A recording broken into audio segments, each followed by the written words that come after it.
16 বছর আওয়ামী লীগ স্বৈরাচারের নির্যাতনে থাকার পর এখনো যদি এই জুনিয়র দোষরদের নির্যাতনে আমরা হয়রানি হয়, এটা আপনার মিডিয়ার মাধ্যমে প্রচার করে দিবেন, আইন শৃঙ্খলা বাহিনী যেন তাদের বিরুদ্ধে অ্যাকশন নিতে পারে। চট্টগ্রামের রাউজানে একটি ঘটনায় যুবদল নেতা মোহাম্মদ জানে আলম, মোহাম্মদ ফুরকান উদ্দিন, মোহাম্মদ ইকবাল সহ দলীয় নেতাকর্মীদের জড়িয়ে মিথ্যা ও বানোয়াট মামলার প্রতিবাদে ও মামলাটি প্রত্যাহারের দাবিতে সংবাদ সম্মেলন করেছে উপজেলার পূর্ব গুজরা ও পশ্চিম গুজরা ইউনিয়ন বিএনপি ও অঙ্গ সংগঠন। নিরপেক্ষ তদন্তের মাধ্যমে দোষী ব্যক্তিরা শাস্তি পাবে। 15 নভেম্বর শুক্রবার বিকেলে পূর্ব গুজরা ইউনিয়ন বিএনপির কার্যালয়ে এই সংবাদ সম্মেলনে লিখিত বক্তব্য পাঠ করেন রাউজান উপজেলা যুবদল নেতা জানে আলম শিকদার। আমরা সান্দাবাজি করতে গেছি, এরা যদি আসে, যদি সুষ্ঠুভাবে আমাদেরকে প্রমাণ দিতে বললে রাজনীতি ছেড়ে দেব, রাজনীতি আর করব না, এটা মিথ্যা প্রচার। এ সময় উপস্থিত ছিলেন চট্টগ্রাম উত্তর জেলা যুবদলের সহসভাপতি সাবের সুলতান কাজল, চট্টগ্রাম উত্তর জেলা স্বেচ্ছাসেবক দলের সিনিয়র যুগ্ম আহ্বায়ক নুরুল ইসলাম বাবুল, যুবদল নেতা শহীদ চৌধুরী, জাকির হোসেন বাহাদুর, আরিফুল ইসলাম, জাকির হোসেন, জাবের হোসেন সহ অনেকে। এই ফেসিস হাসিনার প্রেতাত্মারা এখন রাউজানের প্রতিটি আনাচে কানাচে এই পূর্ব গজরায় এই আওয়ামী লীগের চিহ্নিত সন্ত্রাসী সাবেক চেয়ারম্যান আব্বাস উদ্দিনের নেতৃত্বে মেয়ের জামাই ঘটনা ঘটাচ্ছে। এই ঘটনার পরিপ্রেক্ষিতে সুপরিকল্পিতভাবে আমাদের যুবদলের অন্যতম নেতা জানে আলম সহ অসংখ্য নেতৃবৃন্দের মাঝে মিথ্যা মামলা দিয়ে হয়রানি করছে। তিনি মামলা দিয়ে ক্লান্ত হয়নি, তিনি অনলাইনের মাধ্যমে বিভিন্ন পত্রিকায় মিথ্যা গুজব দিয়ে মিথ্যে ধরনের অনেক কিছু বলে অনলাইনের বিভ্রান্ত ছড়াচ্ছে। সেই বিভ্রান্ত ছড়ানোর তীব্র নিন্দা প্রতিবাদ জানাচ্ছি চট্টগ্রাম উত্তর জেলা যুবদলের পক্ষ থেকে।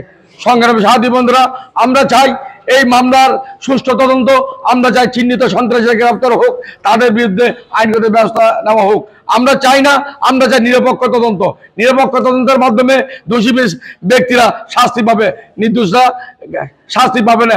আমি প্রশাসনের প্রতি জোর দাবি জানাচ্ছি, এই ঘটনার পরিপ্রেক্ষিতে যে সুপরিকল্পিতভাবে যে ঘটনা ঘটিয়েছে আমাদের যুবদল নেতা জানে আলমকে, হ্যাঁ, আমার ছোট ভাই নুরুল ইসলাম বাবুল বলেছেন, মানে একটা এলাকা যখন ঘটনা ঘটে, গ্রামবাসী প্রত্যেক মানুষের একটা অধিকার থাকে সেই ঘটনার সাথে সংযুক্ত থাকার জন্য, ওখানে যাওয়ার জন্য, বিপদে মানুষের পাশে দাঁড়ানোর জন্য। সেই ঘটনায় শোনার সাথে সাথে আমাদের যুবদল নেতা জানে আলম ওই এলাকায় গিয়েছিল, ওনার সাথে বাকবিতণ্ডা হয়েছে, ঝগড়া হয়েছে, কথা কাটিয়েছে। সেই পরিপ্রেক্ষিতে এই সাজানো মিথ্যা মামলা দিয়ে তাকে হয়রানি রেখেছে। আমি এইসব চিহ্নিত সন্ত্রাসীকে গ্রেফতার করার জন্য প্রশাসনের প্রতি জোর দাবি জানি। আরো জানাচ্ছি, আইন শৃঙ্খলা পরিস্থিতি অবনতি হওয়ার জন্য এলাকার প্রত্যেকটা মানুষ, প্রত্যেকটা বলেছেন পূর্ব গুজরায় কোনো সন্ত্রাস, কোনো চাঁদাবাজ, এই ফেসিস হাসিনা সরকারের দোষরা থাকতে পারবে না। তাদের কারণে রাউজান আজ 17 বছর জনগণ জিম্মি ছিল, এই জিম্মি দশা থেকে মুক্তি পেয়েছে। এখনো যদি এই বিগত সরকারের প্রেতাত্মারা যদি এলাকায় ঘোরাফেরা করে, তাই আমি জনগণকে সজাগ থাকার জন্য উনি আহ্বান জানাচ্ছে। আমি জনগণকে বলবো, আপনারা রাতের পাহাড় দেন, দিনেও পাহাড় দেন, কোনো চিহ্নিত সন্ত্রাসী, কোনো ফেসিস সরকারের দোষরা যেন এলাকা থাকতে না পারে। আপনারা সজাগ থাকুন, জনগণকে শান্তি দিন, জনগণ আপনাদের বসে আসে। আর আমাদের বিএনপি নেতা আলহাজ গিয়াসুদ্দিন কাদের চৌধুরী এই অনুসারী হিসেবে আমরাও পূর্ব গুজরাট প্রতিটি ওয়ার্ডে, প্রতিটি গ্রামে গ্রামে আমরা আমাদের দলীয় নেতা কর্মীরা সজাগ থাকবে, তারা তাদের জনগণের পাশে থাকবে। এর সভাপতি শহীদ সালাউদ্দিন কাদের চৌধুরীর 2 নম্বর সাক্ষী অবৈধ মুক্তিযোদ্ধা রাউজান তথা পূর্ব গুজরা ইউনিয়নের বহু নারী কেলেঙ্কারি গঠিত আমাদের এই পূর্ব গুজরা ইউনিয়নের সাবেক চেয়ারম্যান আব্বাস উদ্দিন আহমদের সহযোগী এবং জামাতা ভূমিদস্যু জাহিদুল, তার ভাই জানে আলম সহ নেতৃবৃন্দ এবং ওনাদের আওয়ামী লীগ যুবলীগ সন্ত্রাসী নেতৃবৃন্দদেরকে দিয়ে তথাকথিত পূর্ব গুজরা একটি কুচক্রী মহল দিয়ে আজকে ঘটনা পরিকল্পিত ঘটনা ঘটায়। ঘটনার পরিপ্রেক্ষিতে গত শুক্রবার আমাদের যুবদল নেতাকর্মী যখন জানতে পেরে আমাদের এলাকায় বহিরাগত কিছু সন্ত্রাসী এসে আমাদের এলাকার মধ্যে বিশৃঙ্খলা করার জন্য এবং সন্ত্রাসী লুটপাটে জড়িত হওয়ার জন্য জবরদখলভাবে জায়গা সম্পত্তি দখল করার উদ্দেশ্য নিয়ে সন্ত্রাসী নিয়ে যেভাবে হামলা করছে, সেই ঘটনাতে যখন জানে আলম সহ নেতৃবৃন্দ যখন শুনতে পাই অমুক বাড়িতে সন্ত্রাসী হামলা হচ্ছে, আপনারা হয়তো ভিডিও প্রকাশ দেখেছেন, কাদের হাতে অস্ত্র এবং কারোর সাথে রন্দা নিয়ে ধামা নিয়ে ঘটনা ঘটাইছে, আপনারা হয়তো দেখেছেন বিভিন্ন ফেসবুক মিডিয়াতে এই ঘটনা উপস্থাপন হয়েছে, আপনারা হয়তো জানেন, অবগত আছেন। তা আমাদের প্রশ্ন হচ্ছে, জানি আলম ঘটনাস্থলে শুনতে পেয়ে স্বাভাবিক গ্রামের গঞ্জে যদি একটি ঘটনা হয়, এলাকার যারা গণ্যমান্য ব্যক্তি এবং রাজনীতি মহল দেখে ওনারা স্বাভাবিক দেখতে যাবে। তো দেখতে গেছে, হয়তো এখানে বানা বিক্রি দিয়েছে, দেওয়ার পরিপ্রেক্ষিতে ওনাদের সাথে কথা কাটাকাটি হয়েছে, কিন্তু পরিকল্পিতভাবে আমাদের যুবদল নেতা কর্মীদেরকে মিথ্যা মামলা জড়ানো করার জন্য এবং মিথ্যা মামলা দিয়ে আমাদেরকে হয়রানি করার জন্য আমাদের নেতা কর্মীদেরকে একটি মহল অনেকদিন ধরে এগুলো পরিকল্পনা করিতেছে। তাই আমি প্রিয় সাংবাদিক ভাই বন্ধুগণ, এই মিথ্যা মামলা প্রত্যাহারের দাবি নিয়ে আমি বাংলাদেশ জাতীয়তাবাদী স্বেচ্ছাসেবক দল চট্টগ্রাম উত্তর জেলা পক্ষ থেকে আমি তীব্র নিন্দা ও প্রতিবাদ জানাচ্ছি এবং অবিলম্বে এই মিথ্যা মামলা আমি প্রত্যাহার জানাচ্ছি।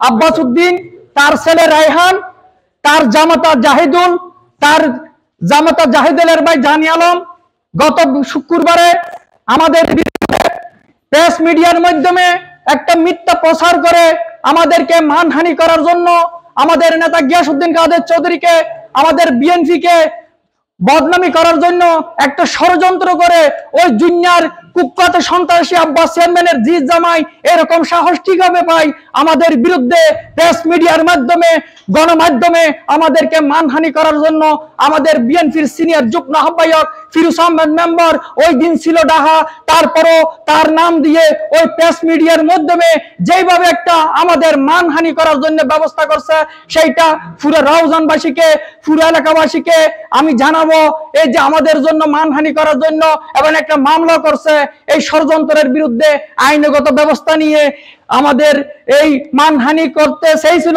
সেই জন্য আমরা আরো আগামীতেও এই মানহানি মামলা আমরা করব, তাদের বিরুদ্ধে মানহানি মামলা করব এবং আমাদের বিরুদ্ধে যে মামলা করছে এটা আপনারা এলাকাবাসী জানেন, এলাকাবাসীর কাছ থেকে আপনারা জিজ্ঞাসা করেন। আপনাদের কাছে আমার অনুরোধ, এই যে রায়হান আব্বাস চেয়ারম্যানের ছেলে জাহেদ, আর রায়হান আর জাহেদ হচ্ছে এর মেয়ের জামাই, এই রায়হান 5 তারিখ আগস্টর সরকার ফতনই, 1 তারিখ এই রায়হান অস্তরণী যুবলীগ সন্ত্রাসী ছাত্রনী আর 14 বছরের সন্তান, ক্লাস 10 সন্তান চট্টগ্রাম সিডিএস স্কুল পড়ে ছাত্র আন্দোলনের মধ্যে অংশগ্রহণ করছি।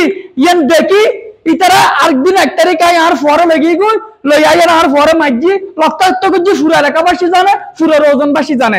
1 তারিখ আর পরে লেগে গুই ইয়ান দেখো জানে আর গড় বাংসুর করছি 1 তারিখ, 5 তারিখ ফতনই এই আব্বাস চেয়ারম্যানের ফরাইহিনের অস্ত্র বিয়াগিন এই জাহিদ দত্তা ও জিত জামা জাহিদ দত্তা এই জাহিদ অস্ত্র লইয়ারা পার্শ্ববর্তী একজনের জায়গা দল করতে গিয়ে ইয়ান আর উনি দেখি সন্ত্রাসী আরোগ্য দল আছে, আরোগ্য দলের বিরুদ্ধে বিএনপির নামদারি দালাল আরোগ্য দল আছে বাংলা আর রোজনত বিএনপির নামদারি দালাল দল আছে, দালাল দলই বে তারা সহযোগিতা করার খবর ইয়ান পাই। আই আজ যুব দলের নেতা হমিলাইয়ারা বাঁধা দিতাম গাই, বাঁধা দিতাম জায়গায় এই ঘটনা গান তারা প্রেস মিডিয়ার মাধ্যমে আর মানহানি করিবার লাই, ফিরোজ মেম্বার মানহানি করিবার লাই এই ঘটনা গান তারা নাটক সাজাই ইয়ান এই 100%।